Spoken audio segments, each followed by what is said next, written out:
দেখেছি oil pastel আর্টওয়ার্কগুলোই আকাশের সাথে গাছের, গাছের সাথে গাছের ডালের, গাছের ডালের সাথে মাটির কোনো রিলেশনই দেখা যায় না। রিলেশনশিপ বলতে খালি চোখে আমরা যে ফ্ল্যাট কালারটা দেখতে পাই, যেটা ওয়াটার কালারে ওয়েট ইন ওয়েট ওয়াশ বলা হয়, মানে ভেজাতে ভেজা। কিন্তু অয়েল প্যাস্টেলে তো ভেজাতে পারবো না। এই একই ফ্লেভার অয়েল প্যাস্টেলে আনার জন্য করতে হবে কি? ফার্স্ট দুটো কালার নেবে, দুটো কালারের মধ্যে একটা কালার দিয়ে শেডিং দিয়ে নেবে।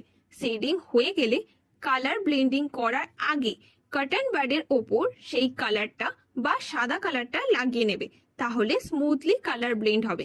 সেকেন্ড, দ্বিতীয় কালারে একই স্টেপে কালার শেডিং কটন বাডের সাদা কালার লাগানো পর্যন্ত করবে। এবার ব্লেন্ডিং করার সময় পরিষ্কার এই কটন বাড দিয়ে জয়েন্টের জায়গায় ব্লেন্ডিং করে নিতে হবে। থার্ড, এই জায়গাটা কমপ্লিট হয়ে গেলে কটন বাডে দেখবে ওপরের কালারটা লেগেছে কিনা। লেগে গেলে নতুন কটন বাড